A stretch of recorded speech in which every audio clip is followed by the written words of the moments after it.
ప్రార్థన చేసుకుందాం. పరిశుద్ధుడైనటువంటి దేవ, జీవం కలిగినటువంటి తండ్రి, ఈ యొక్క సాయంకాలం బట్టి స్తుతిస్తూ ఉన్నాను.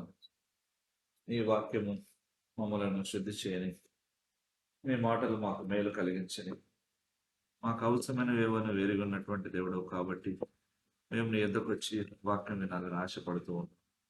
దేవా, నీ మాటలు కోరదగినవి, అవి లోకంలో ఉన్న దేనికంటేనూ శ్రేష్టమైనవి. కారణం మా యొక్క జీవితాలను గైడ్ చేయగలిగినవి, మా హృదయాన్ని శుద్ధి చేసి మాకు ధైర్యం ఇచ్చినవి, మేము వెళ్ళు మార్గమును మా ఆలోచనలు కూడా బయలుపరిచేవి.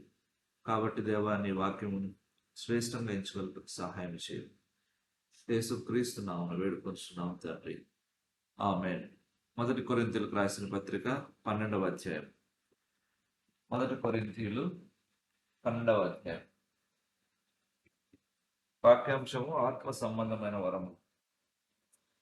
మరియు సహోదరులారా, ఆత్మ సంబంధమైన వరములను గురించి మీకు తెలియకుండా నాకు ఇష్టం లేదు.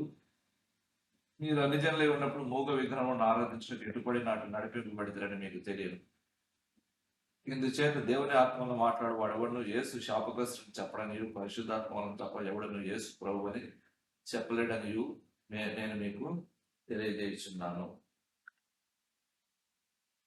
పరిశుద్ధాత్మ వరములు, క్రీస్తు కన్యక గర్భాన పుట్టడము, ఇవన్నీ కూడా క్రైస్తవంలో, అలాగే క్రీస్తు యొక్క మరణ పునరుద్ధానము, ఇప్పటికీ కూడా క్రైస్తవంలో వివాదాస్పదమైన అంశాలు ఈ మూడు. ఎందుకంటే మహాభక్తి కలిగినటువంటి వారే ఈ ఆత్మ సంబంధ వరముల గురించి ఏకాభిప్రాయం కలిగిన వారు కాదు. విపరీతంగా వరములు ఆగిపోయాయి, అద్భుతములు ఆగిపోయాయి, స్వస్థతలు ఆగిపోయాయి అని అంటారు. అలా అనే వాళ్ళలో ఒక గ్రూప్ ఏమంటారంటే, స్వస్థతలు ఉన్నాయని చెప్తే, సరే ఒక గుడ్డివాడిని తీసుకొస్తా, ప్రార్థన చేసి కళ్ళు తెరిపించు, చెవిటోని తీసుకొస్తా, వాని యొక్క చెవులు తెరిపించు. మీరు చేయలేరు కాబట్టి వరములు లేవు. అపోస్తులతో ఈ వరములన్నీ ఆగిపోయాయి అని వారి యొక్క వాదన. కానీ ఆగిపోలేదని నా యొక్క వాదన. ఎందుకంటే వాళ్ళు వీటిని నమ్మటం లేదు, వీటి గురించి వీటిని ఆశించడం లేదు. దేవుడు ఇస్తాడనే, ముఖ్యంగా దేవుడు ఇస్తాడనే నమ్మకము, ఇవి ఉన్నాయనే నమ్మకం వాళ్ళు లేదు. కాబట్టి వారి జీవితంలో ఎక్స్పీరియన్స్ చేయడం లేదు. చోసర్ అనే భక్తుడు అనుకుంటాను, ఆయన ఏమంటాడంటే, అపోస్తుల కాలంలో వరకే ఉన్నాయి ఈ యొక్క ఆత్మవరములు, తర్వాత అవి పోయాయి అంటున్నారు. ఎందుకంటే అప్పుడు వారు నమ్మడానికి, వాక్యం స్థిరపరచడానికి ఆ కాలంలో దేవుడు ఇవన్నీ ఇచ్చాడని. అప్పటికంటే ఇప్పుడు భయంకరమైనటువంటి కాలం. టెక్నాలజీ పెరిగి, సైన్స్ పెరిగి, సైంటిఫిక్ టెక్నాలజీ పెరిగి, దేవుడిని పక్కన పెట్టి దేవుడిని నమ్మలేని తరము ఎక్కువ మంది ఉన్నారు. అమెరికా దేశంలో నీది ఏ మతం అంటే, ఒకడు హిందూ, ఒకడు ముస్లిం అంటాడు, ఒకడు బుద్ధిజం అంటాడు, ఒకడు క్రిస్టియానిటీ. ఇంకొక ఎక్కువ గ్రూప్ ఏమంటారంటే, మాకు ఏ మతం లేదు అని. అంటే ఈ స్థాయిలో ఉంది ఇప్పుడు. కాబట్టి ఆత్మ వరములు లేక అద్భుతములు ఇప్పుడు కాలానికి ఎక్కువ అవసరం అప్పుడు కాలం కంటే. అందుకే పౌలు చాలా చక్కగా చెప్తున్నాడు, ఆత్మ సంబంధమైన వరములను తెలియకుండా నాకు ఇష్టం లేదు అని. కాబట్టి ముందున్నటువంటి 3 అధ్యాయులు కూడా ఇవన్నీ పౌలు మాట్లాడుకుంటూ వెళ్తాడు. 12వ అధ్యాయంలోను, 13వ అధ్యాయంలోను, 14వ అధ్యాయంలోను. కాబట్టి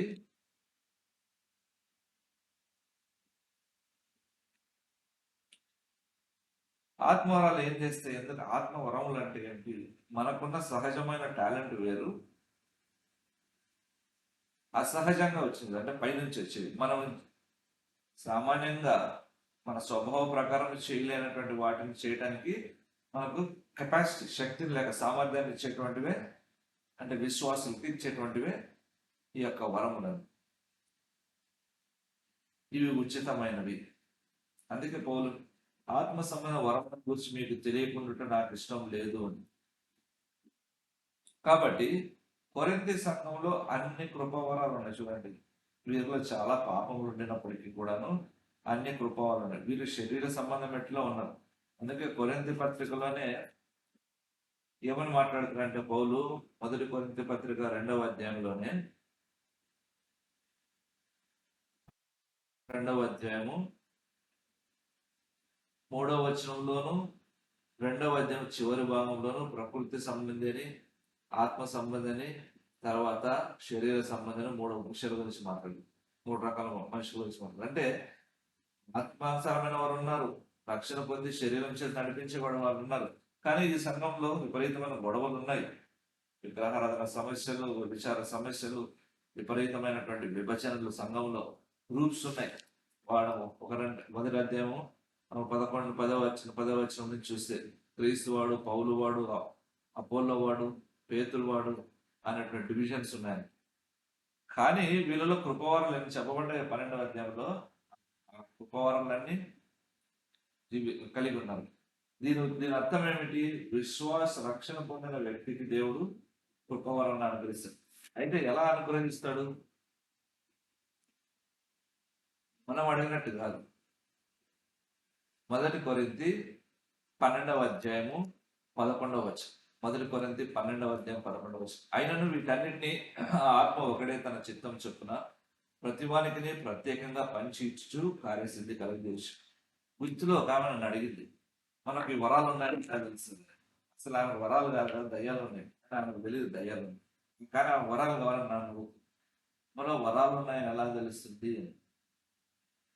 అది ఎదుటి వాళ్ళు మొదట గుర్తిస్తారు మనకంటే ముందుగా.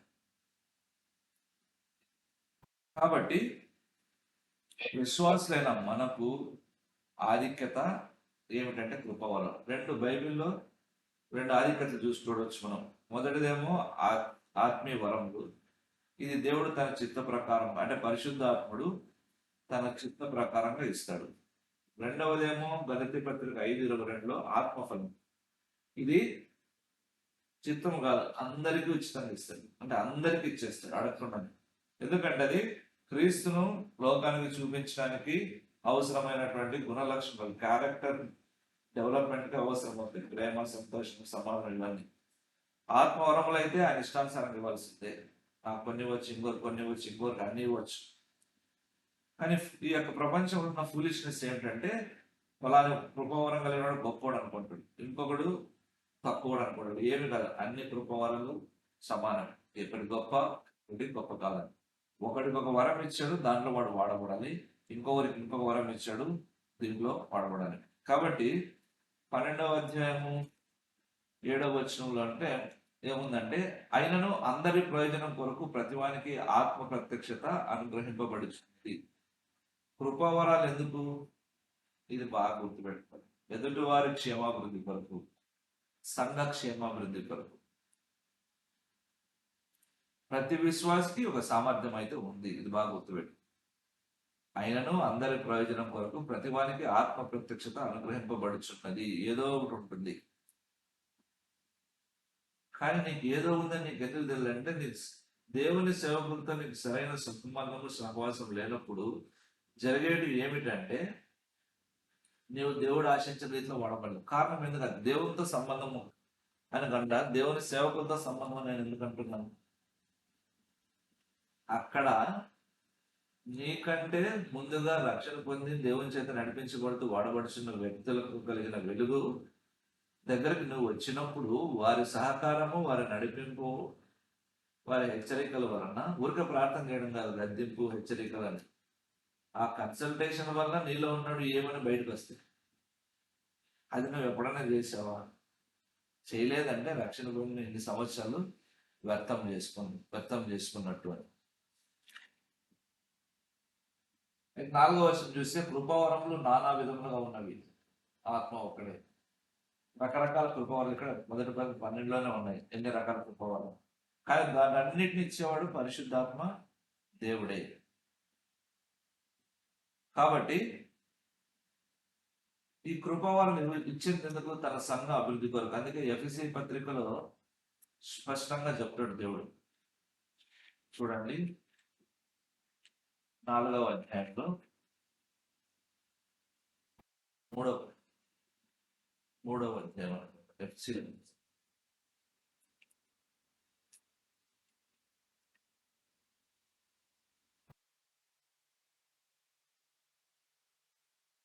4వ అధ్యాయం ఎఫెసీయులకు రాసిన పత్రిక 13వ వచనం. పరిశుద్ధులు సంపూర్ణ అవునట్లు క్రీస్తు శరీరం క్షేమాభివృద్ధి చెందుటకు పరిచర్య దినం జరుగుటకు 3 ఆయన కొందరు అపోస్తలు, కొందరు ప్రవక్తలు, కొందరు సువార్తికులు, కొందరు కాపర్లు, ఉపదేశకులుగాను నియమించను. అంటే పరిశుద్ధులంటే విశ్వాసులు పరిపూర్ణంగా ఎదగడానికి, క్రీస్తు శరీరము క్షేమంగా వృద్ధి చెందడానికి, ఇష్టం వచ్చినట్టుగా కాదు, పరిచర్య ధర్మం జరగడానికి, సువార్త మినిస్ట్రీ, ఈ 3 వాటి కొరకు దేవుడు ఇక్కడ అపోస్తలు, ప్రవక్తలు, సువార్తికులు, కాపర్లు, ఉపదేశకులు నియమించండి. కాబట్టి దీన్ని బట్టి అర్థం ఏమిటి?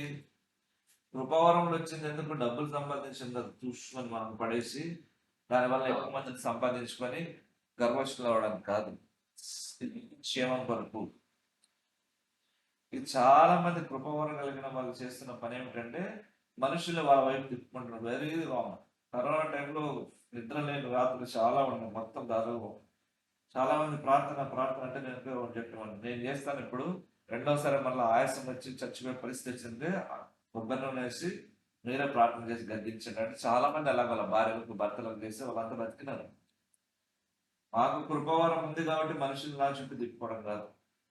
చాలా మంది అలాగే చూస్తున్నారు. ఒక గ్రూప్ చేసుకోవడం, వాళ్ళ చుట్టూ తిరగడం, మీరు మా ప్రార్థనకు అటెండ్ అవ్వండి, లేకపోతే మా మేము చెప్పిన వాటి ఇవ్వండి, మాకు చెప్పి చేయండి అని. ఇది ఎక్కడ ఉంది బైబిల్? ఏముంది? 12వ అధ్యాయం 4వ వచనం. అందరి ప్రయోజనం కొరకు ప్రతి వారికి ఆత్మ ప్రత్యక్షత అనుగ్రహించబడాడు. మరి క్రీస్తు వైపు చూపించారు. మీకు కూడా దేవుడు ఇస్తాడు. మీరు హృదయాన్ని బాగా ఉంచుకోండి, విధేయత కలిగి ఉండండి, మీరు కూడా క్షేమబుద్ధి కలిగిస్తారు. దయ్యాలు చాలా మందికి పడుతున్నాయి, రోగాలు చచ్చిపోతున్నారు, ఊరికి హాస్పిటల్ చుట్టూ పిచ్చోల మీద తిరుగుతున్నారు. అదే వాక్యం కరెక్ట్ గా తెలిస్తే మనకి ఇచ్చిన కృపావరాలు ఏమిటి, దానివల్ల మనం ఇతరులకు హెల్ప్ చేస్తామనే సెన్స్ లేదు, విశ్వాసం. కారణం ఏంటంటే బైబిల్ తెలిసి చదివితే కదా, బైబిల్ అర్థం చేసుకున్నదా. వాక్య జ్ఞానం లేనటువంటి స్వస్థత వరం ఉన్న వాక్యాలు ప్రసంగాలు వింటున్నారు. స్వస్థత వరం ఉన్న వాళ్ళకి కానీ వాక్య జ్ఞానం లేకపోతే వాళ్ళందరినీ గుడితనంలో నడిపిస్తారు. ఇదే చాలా వరకు జరుగుతుంది. వాక్య జ్ఞానం ఉండాలి, గొప్ప వరాలు. అందుకే దేవుడు ప్రవక్తలను ఇచ్చాడు, వాక్యం బోధించే వాళ్ళని ఇచ్చాడు. ఉపదేశకులు అంటే బోధకులు, టీచర్స్, కాపర్లు, షెపర్డ్స్, అపోస్తలు, సువార్తను వ్యాప్తింపు చేస్తూ అద్భుతాలు చేస్తూ ప్రవక్తలు ఉన్నారు భవిష్యత్తు గురించి చెప్పడానికి, మనం దాచిబండలను బయటకు తీయడానికి. ఇన్ని రకాలుగా ఉన్నాడు. కాబట్టి ఒకరి మీద ఒకరు ఆధారపడాలి. స్వస్థ వరం ఉన్నడికి వాక్య జ్ఞానం ఉండకపోవచ్చు, వాడు ఏం చేయాలి? వాక్య జ్ఞానం, వాక్యం చెప్పే చోటు నడిపించాలి. అలాగా ఈ వరాలను వాడుకోవాల్సి, అంతే తప్ప వ్యక్తిగత లాభం కొరకు కాదు. స్వస్థత వరాన్ని వ్యక్తిగత లాభం కొరకు మనం ఎప్పుడు కూడా మాట్లాడకూడదు. అందుకే 14వ అధ్యాయంలో స్పష్టంగా ఉంటది, భాషలు మాట్లాడుతుంటే అర్థం చెప్పాలి. సో క్షేమాభివృద్ధి పొందిన విధంగా మీరు భాషల్లో మాట్లాడండి చెప్తున్నారు. మరి భాషలు ఎందుకు ఇచ్చాడు దేవుడు? భాషలు కాదు, కృపావరాలు ఎందుకు ఇచ్చాడు? ఐక్యత కొరకు ఇచ్చాడు. అది తెలుసుకోవాలి. ఈ స్వస్థత వరం ఉన్న వాళ్ళు, ఈ కృపావరం ఉన్న వాళ్ళు ఏం చేస్తారు తెలుసా? సంఘాల్లో జరుగుతున్నట్టు నేను గమనిస్తున్నాను, చూస్తున్నాను. సంఘ కాపరి ఇప్పుడు ఉంటాడు, ఇంకొకరు ఎలాగుంటారంటే సంఘం ఏమి ఉండదు కానీ ఏదో వాళ్ళకున్న కృపను బట్టి మనుషులు వాళ్ళని ఫాలో అవుతుంటే అది సంఘంగా ఫీల్ అవుతుంటారు. సంఘం కాపరికున్న సమస్యలు, వాడి సంఘాన్ని దృష్టించే విధానము, వాడికి ఉన్నటువంటి ప్రెషర్స్ వేరు. సంఘం బాధ్యత లేకుండా ఎక్కడెక్కడో 45 మందిని, 10 మందిని, 50 మందిని గ్యాదర్ చేసుకొని సంఘం మీద నడిపించే వాళ్ళ ఆలోచన విధానము వేరుంటది. వీరిద్దరి మధ్య ఎవరు బెటర్ అంటే సంఘ కాపరే బెటర్. ఎందుకంటే దేవుడు వారిని పిలిచి ప్రత్యేకమైన కృపలు ఇచ్చాడు, బాధ్యత ఇచ్చాడు. కాబట్టి ఇలాగా వీళ్ళిద్దరు కానీ కలవకపోతే, అంటే ఒక సంఘంలో కాపరి కింద వాడికి బలమైన మంచి కృపావరాలు ఇచ్చినప్పుడు వాళ్ళిద్దరు విడిపోవడం చూస్తుంది. అంటే నేను సంఘ కాపర్లో ఏ కృపావరాలు లేవు, నేను గొప్పవాణి అనుకుంటుంటాను. అలాగే జరుగుతుంది. కానీ దాని కొరకు కాదు. 12వ అధ్యాయము 25వ వచనం, మొదటి కొరింథీయులు. అయితే శరీరంలో వివాదం లేక అవయములు ఒకదానినొకటి ఏకంగా పరామర్శించలాగన దేవుడు తక్కువ దానికే ఎక్కువ ఘనత కలిగేసి శరీరం అమర్చున్నాడు.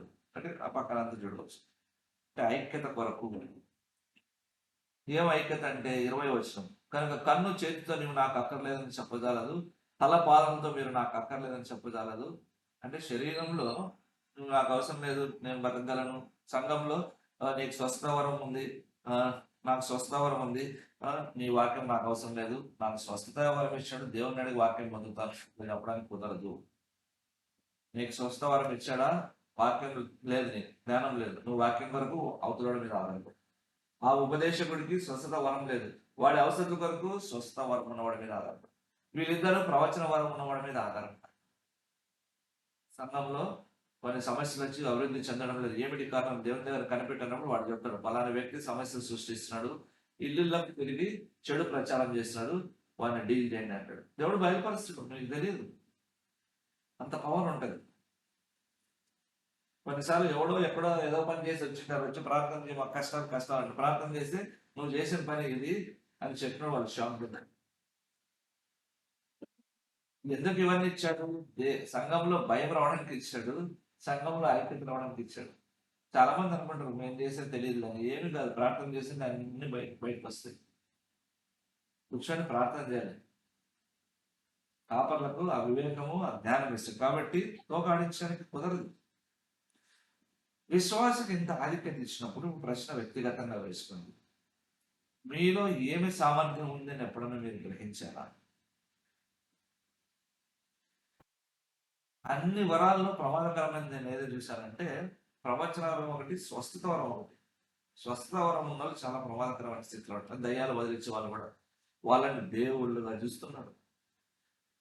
దయ్యాలు వదిలించేవాడు శ్రమ పట్ట తెలిసిన వాడు, వాడి కుటుంబము, వాని కొరకు ప్రార్థన చేయరు, కానీ కష్టం వచ్చిన వాళ్ళ దగ్గర పరిగెత్తిపోతారు. చాలా శ్రమ పడతారు దయ్యాలు గురించి. అవి ఆచుకొని అంటే అసలు కుమ్మేయడానికి రెడీగా ఉంటారు. వాళ్ళ ఫ్యామిలీని అవకాశం వస్తే వాళ్ళ పిల్లలు శ్రమ పడతారు. కాబట్టి వీళ్ళకి చాలా ప్రమాదం, గర్విష్లు అవుతారు. ఎందుకంటే దేవుడితో దాదాపు సమానంగా వీళ్ళకి గౌరవం ఉంటుంది. గర్విష్లు ఆత్మీయ గర్వం వచ్చి తగ్గిపోవడం మనం చూస్తాం. కాబట్టి కృపావరం కలిగిన వారు మన మధ్య ఉన్నారంటే వారిని గుర్తించాలి, వాళ్ళ కొరకు వాళ్ళ కాపుదల కొరకు ప్రార్థన చేయాలి. అదే తప్ప చర్చిలో బలహీనతలు అన్ని ఎత్తి చెప్పకూడదు. వాడికి ఇది లేదు, వీడికి ఇది లేదు, అది కాదు, అది తప్పు. వ్యక్తిగతంగా బలపరచాలి. అయితే కృపావరం ఉన్న వాళ్ళలో ఉన్న సమస్య ఏమిటంటే అహంకారం ఉంటుంది, వస్తుంది, అందరికని కాదు. ఎందుకంటే ఇతరుల కంటే నేను గొప్పవాడని అనుకుంటాను. 1 కొరింథీ 4:7 1 కొరింథీ 4:7 ఎందుకనగా నీకు ఆధిక్యం కలుగజేవాడెవడు? నీకు కలిగిన వాటిలో పరుని వల్ల నీవు పొందనిది ఏది? పొందేడు పొందనట్టు నీవు అతిశయింపనేలా? ఇది ఇతరుల కంటే గొప్పవాడిని అనుకోవడానికి వీల్లేదు. అలా అనుకుంటే తేడా వస్తుంది. ఒక బలమైన సేవకుడు ఉన్నాడు. ఆ సేవకుడు భార్య చనిపోయిన తర్వాత మళ్ళీ ఇంకో పెళ్లి చేశారు. ఎందుకంటే ఆయన తిండి పెట్టడానికి చాలా ఇబ్బంది అవుతుంది, మిగతా చూసుకోవాలి. ఆయన స్వస్థత వరంలో నా నుంచి వెళ్ళిపోయాయి అనుకుంటాను, కానీ వెళ్ళిపోలేదు. దేవుడు వాడుకుంటున్నాడు. చాలా మంది స్వస్థత వరం కలిగి బలంగా దేవుని చేత వాడవరం కృపవరం కలిగిన వాళ్ళు నేను చూసింది ఏంటంటే 2 లక్షలు గమనించు. ప్రేమ ఉంటుంది వాళ్ళ ఇతరుల పట్ల, జాలి, తగ్గింపు కూడా చూసాం. 100% అవనం నేను మిగతా వాళ్ళతో పోల్చుకుంటే ఒక విధమైన కనికరం ఉంటుంది మనుషుల మీద శ్రమలో ఉన్నప్పుడు. అంటే రోగములతో దైవంతో బాధపడచ్చు వాళ్ళు, లేక వరమును బట్టి వాళ్ళకి అలా వచ్చిందో, లేక వాళ్ళ ఉంది కాబట్టి వరములు ఇచ్చాడో దేవుడు నాకు తెలియదు. స్వస్థత వరము దయ్యము కొన్ని వరం నాకు వ్యక్తిగత అభిప్రాయం. ఇలాంటి కనికరం కలిగిన వ్యక్తులకు దేవుడు ఇస్తాడేమో అనిపిస్తుంది. స్పందన, దయ అంటున్నా, స్పందన ఉండాలి. శ్రమలో ఉన్న వారిని చూసి ఏదైనా మేలు చేయాలన్నటువంటి. కాబట్టి ఇతరుల కంటే గొప్పవాడిని అనుకోకూడదు. తర్వాత బాగా ప్రార్థన చేయొచ్చు, అంత మాత్రమే ఇతరుల కంటే గొప్పవాడిని అనుకోకూడదు. కొంతమంది బాగా ప్రసన్నం చేయొచ్చు, అంత మాత్రాన ఎదురెగిరిపడదు. సంఘం ప్రార్థన చేస్తుంది కాబట్టి నువ్వు బాగా ప్రసన్నం చేస్తుంది. ఇదే పౌలు అంటున్నాడు కదా 4వ అధ్యాయంలో, పరును వలన పొందనిది ఏది అని. వాళ్ళ ప్రార్థన మన ప్రసంగం వాళ్ళకు ఆశ్చర్యం. కాబట్టి 14 అధ్యాయం 40 వచనంలో చూసినట్టయితే 14 అధ్యాయం 40 వచనంలో ఏముందంటే, కాబట్టి నా సహోదరులారా, ప్రవచించుట ఆసక్తితో అపేక్షించుడి, భాషలతో మాట్లాడుట ఆటంకపరచకుడి, కానీ సమస్తమును మర్యాదగాను క్రమంగాను జరగనీయుడి అంటాడు. మర్యాద క్రమం అంటే కృపావరాలు ఉపయోగించడం అనేది దాంట్లో క్రమం కావాలి. నాకు భాషలు వస్తాయి. నాకు ఒక ఫ్రెండ్ ఉన్నాడు, వాడు బాగా భాషలు నాతో ఉన్నప్పుడు మాట్లాడు. ఎందుకంటే నేను పెద్దగా వాటి మీద నమ్మను కదా, నేను నమ్ముతాను, వాటి మీద పెద్ద ఆసక్తి చూపను కాబట్టి నాతో ప్రార్థన చేశాడు. మామూలుగా మాట్లాడుతాడు. ఒకసారి దాదాపు హాఫ్ అవర్ మాట్లాడిన భాషలు నాతో క్రిస్టియన్ ప్రార్థన చేస్తాను. నేనేమో అతను ఆటంకపరిచలేదు. తనకు ఆ వరం దేవుడు ఇచ్చాడు, వింటూ ఉన్న చక్కగా ఎంత బాగా మాట్లాడుతున్నాడు, ఏ భాష నాకు తెలియదు అది. కాబట్టి మర్యాద క్రమం పాటించాను. తర్వాత నేను ఆ విధంగా నేను మాట్లాడిన అతనికి అర్థమై నాకు ఆ భాషలో వరం లేదు, మామూలుగా నాతో ప్రార్థన చేస్తున్నట్టు మా భాషలో, తెలుగు భాషలో ప్రార్థన చేస్తున్నాను. ఆటంకపరచడానికి కూడా వీల్లేదు. పౌలు సంఘంలో భాషలు మాట్లాడడానికి ఏమని చేశాడంటే, అర్థం చెప్పేవాళ్ళు ఉంటేనే భాషలు మాట్లాడాలని, ఇది పద్ధతి. అలా కాకుండా కొన్ని చర్చెస్ లో లబలబ మొత్తుకుంటుంటావు. వాళ్ళు నిజంగా ఏ అర్థం మనకు తెలియదు. ఒకడైనా భాష ఇద్దరు ముగ్గురే ఆరాధనలు చెప్పాలి, మాట్లాడాలి, దానికి అర్థం చెప్పేవాళ్ళు ఉండాలి, లేదా మౌనంగా మాట్లాడాలి అనే విషయం కూడా ఇది 14 అధ్యాయంలో ఆ క్రమాన్ని దేవుడు చూపిస్తాడు అనమాట. కాబట్టి ఈ విధమైన క్రమంగా ఉంటే 14 అధ్యాయంలో చెప్పిన రీతి 40 వచనంలో మర్యాద క్రమంగా ఉంటే సంఘంలో ఇది చీలికలు కావు, ఇన్ని సమస్యలు. కాబట్టి ఈ మన విశ్వాసం ఉన్నటువంటి పెద్ద సమస్య ఏమిటంటే, రక్షణ పొందుతారు. ఎందుకు రక్షణ పొందినారో ఫస్ట్ అర్థం కదా. అంటే వీరు నీ వలన ఒక వ్యక్తిని దేవుడు రక్షణకు నడిపిస్తే అతని నుంచి దేవుడు ఏమి ఆశిస్తున్నాడు అనేది తెలుసుకోలేనే. నేను రక్షణ పొందిన తర్వాత అందరూ బలమైన సేవకులు చుట్టుపక్కల వాళ్ళ దగ్గరికి వెళ్ళి, మీకున్న కృపవరం నాకు కావాలి అని ఉన్నాను. అది వస్తుందో లేదో నాకు అప్పుడే తెలియదు. వాళ్ళు చేసి ప్రార్థన చేశారు. ఒకరు స్వస్థవరం కలిగిన వారు, ఒకరు ప్రసంగ వరం కలిగి. దేవుడి దేవల్ల రెండు వచ్చి వాళ్ళ స్థాయిలో రాలేదు. కారణం ఏంటంటే, మనకు కృపవరములు దేవుడు ఇచ్చినప్పుడు దాన్ని వినియోగించడానికి విశ్వాసం ఉపయోగించాలి. ఎక్సర్సైజ్ చేయకపోతే ఆ వరాన్ని అది పనికిరాదు. అందుకే పౌలు తిమోతి ఏమంటే, పెద్దల హస్త నిక్షేపం కలిగినటువంటి వలన కలిగిన వరమును నీవు అలక్ష్యం చేయమంటాడు. అంటే దాన్ని డెవలప్ చేయనేది పౌలు ఉద్దేశం. ఫస్ట్ ఆఫ్ ఆల్ మనకు ఉందా లేదా తెలియాలి. అందుకే వ్యర్థమైన మాటలు, ఎదురుబాటు మీద చెడు ప్రచారం చేయడము, విమర్శించేటువంటి నాలుక అనేసి దేవుని దగ్గర దేవుడు నీ కొరకు ఏమి ఉద్దేశించాడు దాన్ని కనుక్కోవడం ఎంత టైం వేస్ట్ చేసినప్పటి. చక్కగా వరాలు ఇచ్చి ఆయన నామం మహిమపరచడానికి నీవు అనేక మందికి ఆదరణగాను ఆశీర్వాదకరంగాను సుఖము నెమ్మదిచ్చే వ్యక్తిగా చేయాలని దేవుడు అనుకుంటే, నోరు నీ హృదయం బాగుండదు. దాని వలన నీవు లోకానికి వెలుగు ఉప్పుగా మారలేదు. ఇదే మనం చేయవలసింది. దేవుని దగ్గర కనిపెట్టి, అసలు నన్ను ఎందుకు నాకు రక్షణ ఇచ్చావు, నాకు ఏమి ఏదైనా వరములు ఇచ్చావా, మరి ఇస్తే మరి ఏమిటి ఎవరు నన్ను గుర్తించడం లేదు అని మనం ప్రార్థన. సరే, దేవుని నమ్ముకోకుండా ఎలా ఉన్నారు? 12వ అధ్యాయంలో ఉంది, ఇష్టం వచ్చినట్టుగా ఎటుబడినట్టు పడితేరని. మనం కూడా అంతే కదా. వాళ్ళ విగ్రహారాధన గురించి మాట్లాడుతున్నారు, మనకు అప్పుడు విగ్రహారాధన లేదని. ఎటుబడినా అటు నడిపించబడితే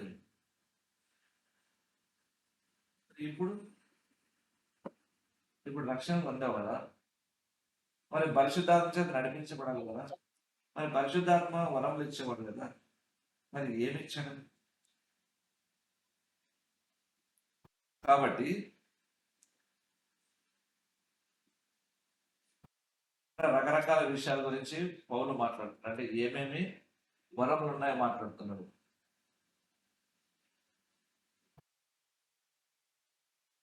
ఇంకొక ప్రమాదం ఉంది కృపావరాల్లో. సాతాను భాషలు ఇస్తాడు, సాతాను స్వస్థతలు చేస్తాడు, బుద్ధిస్ట్ కూడా స్వస్థతలు చేస్తాడు. పౌలు దేశంలో భక్తుడు కొరియా దేశంలో బుద్ధిస్టులు కూడా స్వస్థత కార్యం చేయడం చూస్తారు. రకరకాల భాషలు మాట్లాడగల సామర్థ్యం కూడా సాతాను ఇవ్వగలడు. ఇక్కడ ఉన్న ప్రాబ్లం ఇదే. అందుకే స్వస్థత వరం ఉన్న సంఘంలో కింద వారికి విశ్వాసాలకు వచ్చినప్పుడు సేవకుడితో రైట్ కాంటాక్ట్, దేవుడితో రైట్ కాంటాక్ట్, విశ్వాసంతో సరైన సంబంధం ఉన్నప్పుడు వాళ్ళు ప్రొటెక్ట్ చేయగలరు. చాలా పెద్ద ప్రమాదం ఇది. ఆత్మీయ గర్వం వచ్చినప్పుడు దురాత్మ ఉండడం వల్ల దారి తప్పే అవకాశాలు ఉన్నాయి. ఇక్కడ ఏదైనా అద్భుతాలు స్వస్థతలు మనలో ఉన్నాయంటే దేవుడు మనలో ఉంటేనే అవన్నీ జరుగుతాయి. దేవుడు మనలో ఉంటేనే అవే జరుగుతాయి. అవి జరుగుతాయి, లేదంటే కాదు. మరి ఇక్కడ చూసుకున్న ఏమేమి వరములు ఇచ్చాడు వీటిని ఎక్కువ ఎక్స్ప్లెయిన్ చేయాలి, కానీ ఏమేమి వరములు ఇచ్చాడని చూద్దాం. 1 కొరింథీ 12వ అధ్యాయంలో 8వ వచనం నుంచి, ఒకరికి ఆత్మ మూలంగా బుద్ధివాక్యము, జ్ఞానవాక్యము, విశ్వాసము, స్వస్థపరచు వరము, అద్భుత కార్యం చేసే శక్తి, ప్రవచన వరము, ఆత్మల వివేచన, నానావిధ భాషల అర్థం చెప్పు శక్తి అనుగ్రహింపబడినవి. ఇన్ని కృపవరాలు ఉంటే ఒక్కటైనా ఉందా లేదా ఎప్పుడైనా పరిశీలించుకున్నావా? ఫోకస్ హృదయ శుద్ధి, ఆత్మీయ వృద్ధి మీద ఉంటే ఇది అర్థమైందే. అది దేని కొరకు రక్షింపబడ్డావు, దేని కొరకు సంవత్సరం తర్వాత చర్చికి వచ్చావు, భక్తి చేస్తున్నావు, ఏముంది అసలు? చాలా వింతైనటువంటి మనుషులం మనం. ఎందుకంటే దేవుడు ఉద్దేశాలనే మనకు అర్థం కాలేదు. మరి బైబిల్ చదువుతుందంటే మరి ఎందుకు దేవుడు ఉద్దేశం అర్థం కాలేదు? సాతాను కల్పించిన గుడితనం ఎలా వస్తుంది? హృదయ కాఠిన్యం వల్ల, గర్వం వల్ల వస్తుంది. రక్షణ పొందినా కూడా గర్వం వల్ల గుడితనం వచ్చేస్తుంది. కాబట్టి దానిని బట్టి దేవుని చేత వాడబడలేదు. కాబట్టి ఎంత నష్టం వస్తుందో చూసారా? దేవుడు నిన్ను వాడుకోవాలి అనుకుంటే నీవు ఆయన ఇచ్చిన వరములు ఉన్నావో లేదో కూడా గ్రహించలేనటువంటి స్థితిలో ఉన్నావు అంటే మరి భక్తి ఏమిటి? ఇక్కడ రోమపత్రిక 12వ అధ్యాయంలో కూడా కృపవరాలు ఉన్నాయి, చెప్తాను. 12వ అధ్యాయం చూడండి, 7వ వచనంలో. రోమపత్రిక 12:7, మనకు అనుగ్రహింపడిన కృప చొప్పున వేరు వేరు కృపావరములు కలిగిన వారమై ఉన్నాం కనుక ప్రవచన వరం అయితే విశ్వాస పరిమాణం చొప్పున ప్రవచించము, పరిచయ పరిచర్య, బోధించేవాడైతే బోధించుట్లను, హెచ్చరించేవాడైతే హెచ్చరించుట్లను పని కలిగింది, పంచిపెట్టేవాడు శుద్ధ మనసుతో. సో ఇక్కడ కూడా కొన్ని విషయాలు పౌలు మాట్లాడుతారు. కృపావరములు సామర్థ్యం చెప్పుకున్నాం.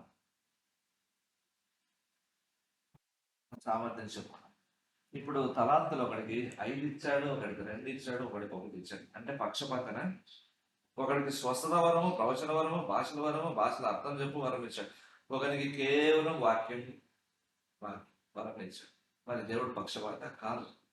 మన సామర్థ్యం తెలుసు, మనకి ఎంత ఇవ్వాలో దేవుడికి తెలుసు.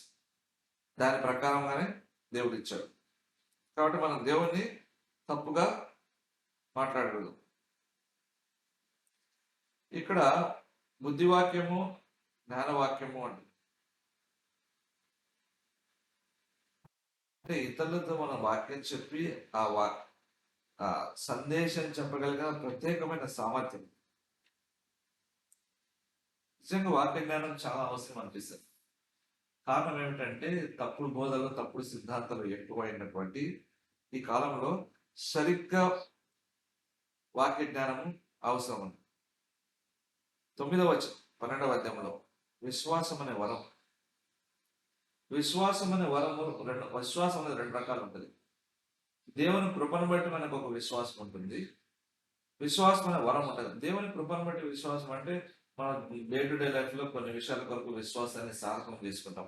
కానీ విశ్వాస వరం అంటే అసాధ్యమైనటువంటి వాటిని వారు సాధ్యములు చేయగలరు.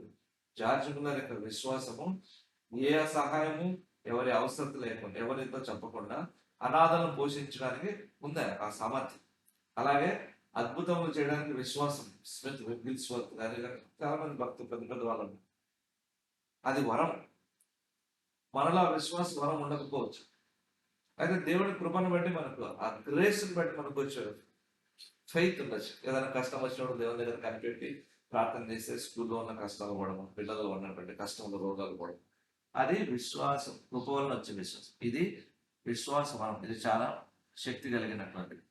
అంటే ఎక్కువ నమ్మకం, ప్రత్యేకమైనటువంటి నమ్మకం, పట్టుదల ఉంటుంది ప్రార్థన చేయడానికి.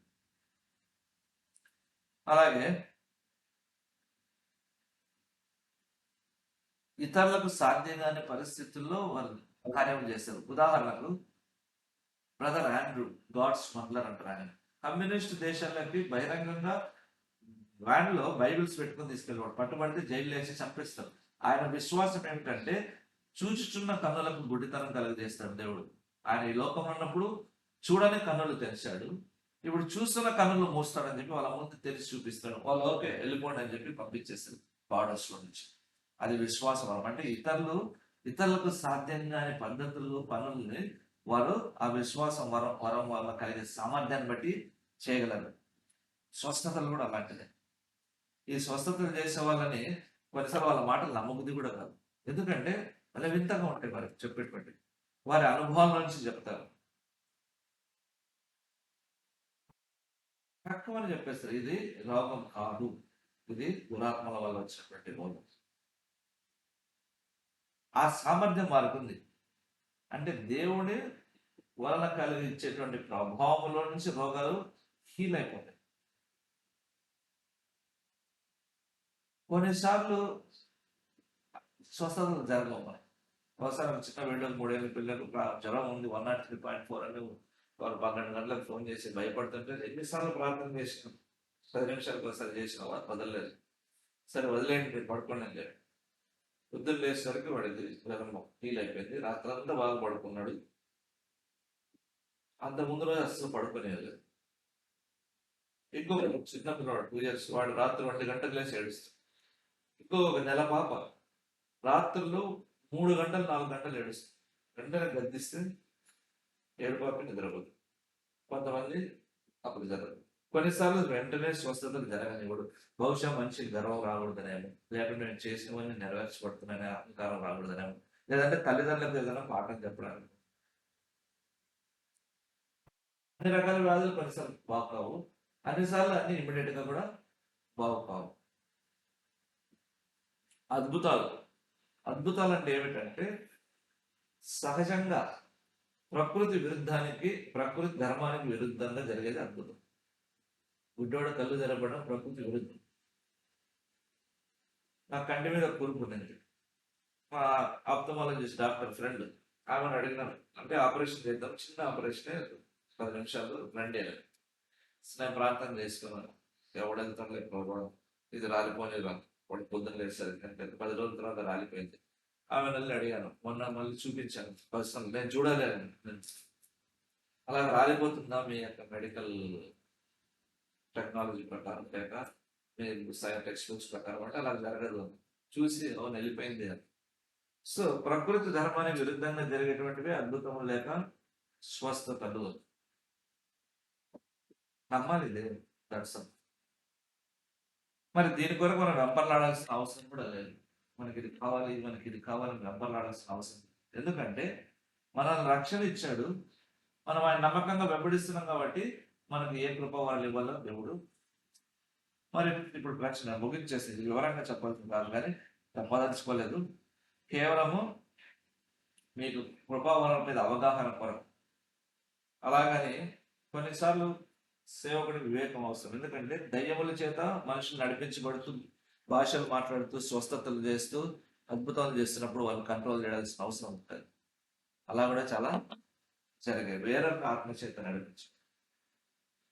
కృపావరములు మనం కలిగి ఉన్నప్పుడు మనలో ప్రేమ ఉంటుంది, చాలా ఉండాలి, వాక్యానుసారం. లేదంటే డిఫరెంట్ స్పిరిట్, చిత్తము లెక్క చేయకుండా ఎదుగుదల చేసి ఇష్టం వచ్చిన మాట్లాడుతున్నాం అంటే కూడా అది రాంగ్ స్పిరిట్ తెలుసుకోవాలి. ఇవి ప్రమాదకరాలు. అయితే ఉచితంగా మనకి ఇవ్వబడినటువంటివి, ఇవి దేవుడు మన కొరకే ఏర్పాటు చేశాడు. ప్రతి విశ్వాసంలో దేవుడు ఒక సామర్థ్యాన్ని ఉంచాడు. అయితే మనం ఆయన దగ్గర వెళ్ళి తెలుసుకోవాలి. వీటన్నిటికంటే చెప్పిన తర్వాత పౌలు అదే 1 కొరింథీ 13లో ప్రేమ శ్రేష్టమైన ప్రవచన వలన ఆపేక్షించి అన్నిటికంటే ప్రవచన వలన కోరుకుంటూ బాగుంటాడు. ఎందుకంటే సంఘానికి క్షేమం కలిగించాలి. అయితే ప్రేమ చాలా ముఖ్యమైనది అంటాడు. ఇట్లా మనము కృపా వరాలు కలిగి ఉన్నాం. అయితే నేను హృదయంలో ప్రేమ చాలా అవసరం. ప్రేమ అంటే ఏమవుతుంది తెలుసా? నా జీవితంలో నేను చూస్తున్నాను, ఎదుటి వారిని క్షమించేస్తాము, వాళ్ళ క్షేమం గురించి ఆలోచిస్తాము, ప్రార్థిస్తాము. మరి నీలో ఈ లక్షణం ఉంది లేదా పరీక్షించు, ప్రార్థన చేసుకుంది. ప్రేమ కలిగిన వాడ సంఘక్షేమం కొరకు, పరిచయ ధర్మం కొరకు, విశ్వాసులు పరిపూర్ణంగా ఎదగడానికి ఇలాగ క్రమాన్ని ఏర్పరచావు, వరములు తెచ్చావు. మరి ప్రతి విశ్వాసకి సామర్థ్యం ఇచ్చావు నీ వాక్యం. మరి మేము గుడివారంగా ఉన్నామా? భయపడుతున్నామా? నాకెందుకు ఉంటాయిదే వరం అనుకుంటున్నామా? నీ ఎదుట దీనుడై ఉంది, విరిగినలిగిన హృదయం కలిగి వణుకుచూ ఉంటాడు, వారు దృష్టించేవారు ఉండదు. మొదట ఆ లక్ష్యం హృదయమంతా ప్రేమ దయచి, నేను చాలా మంచివాడు, క్షేమం కలిగించేవాడు, మా సంఘంలో వృద్ధి కావాలి, మనుషులు బాగుపడాలి, ప్రేమ కలిగి దీనంతం కలిగిన వారు, ఎదుటి వారు బలహీనతలు ఎంచేవారు కాదు. కృపావరములు ఎవరికి ఇవ్వాలనుకున్నావు ప్రభావ, ఏమి ఇవ్వాలి అది దయచేయి. నీ నామను మహిమ తెచ్చుకొని ఏసు నామమున నడుచుకున్నాను తండ్రి. ఆమేన్.